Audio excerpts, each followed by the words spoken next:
شفاعت کے بارے میں ہم اہل سنت کا عقیدہ جو تسلسل کے ساتھ ہے، جو ہمیشگی کے ساتھ مسلمانوں میں چلتا ہوا آ رہا، جس پر عقیدہ رکھا ہوا ہے کہ الحمدللہ ہمارا یہ ایمان ہے، عقیدہ ہے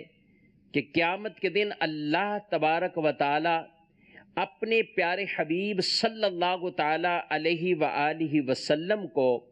منصب شفاعت عطا فرمائے گا،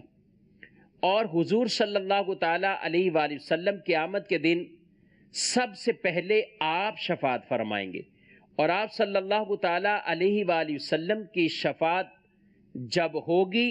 تو اس کے بعد آگے انبیاء بھی، پھر اولیاء بھی، صالحین بھی، شہداء بھی،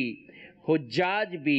حج مبرور کرنے والے بھی، حفاظ بھی، شہید بھی، علماء بھی، صلحاء بھی، حتیٰ کہ بچے بھی اپنے ماں باپ کے لیے شفاعت کریں گے، بچے بھی اپنے ماں باپ کے لیے سفارش کریں گے۔ ذرا یہ بتائیے کہ وہ بچہ، کچا بچہ جس کے بارے میں یہ کہا گیا کہ یہ اپنے رب سے جھگڑا کرے گا کہ میرے ماں باپ کو بخشا جائے، تو اس بچے کو کہا جائے گا کہ اپنے ماں باپ کو لو اور جنت میں داخل ہو جاؤ۔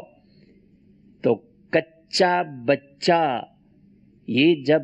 شفاعت کرے گا تو نبی سچا وہ کیوں نہیں شفاعت فرمائیں گے؟ نبی سچے بھی شفاعت فرمائیں گے۔